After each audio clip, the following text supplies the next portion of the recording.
For entertaining terrace here, be natural sandstone in a Raj Green colour.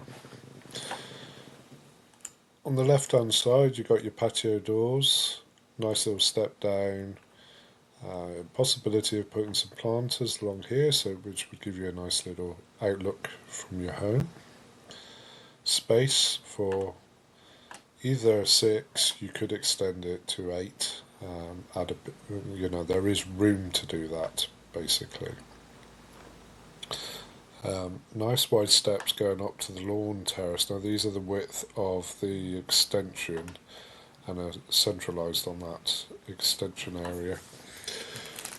There's a little storage unit here that would be an option. You could keep kids' toys in there and stuff, but also would double up when you're entertaining to be able to put bowls or salads on, etc. On this side we have a little daybed for a morning coffee, an afternoon with a book, just a nice little wooden daybed which you could add a few cushions to make it more comfortable and just relax in the morning sun or the evening shade. The plantings on both sides of the step, this is to help reduce the risk of going down this retaining wall. It will direct the children naturally to use the steps versus sort of leaping off the wall, which could lead to a bit of a fall.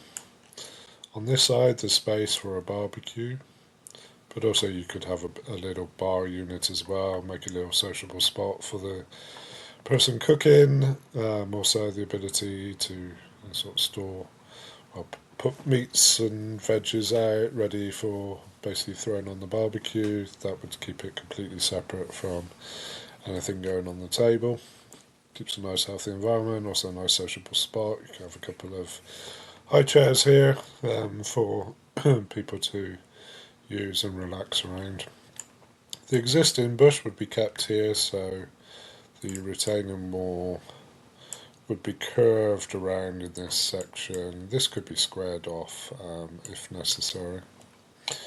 With respect to the steps, nice easy steps, nice easy treads, wide treads, easy risers.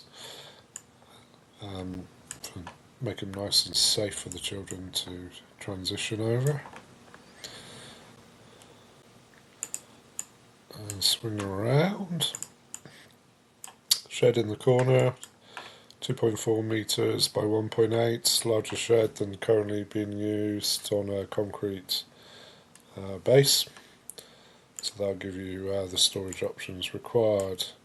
In terms of levelling off the garden, grading out the lawn so you've got a nice level lawn. You'll need to do the following: sleepers along this edge to retain this border up so the level ground can be evenly distributed across. Also on this side, a little sleeper down so we're not coming up too far on the fence line and causing issues in this border.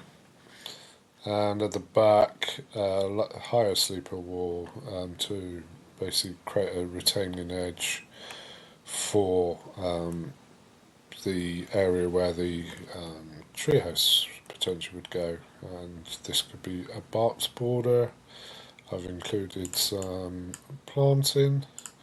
The borders would be barked to help minimise maintenance as you're very busy.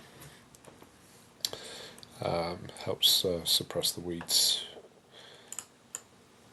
So that is your garden design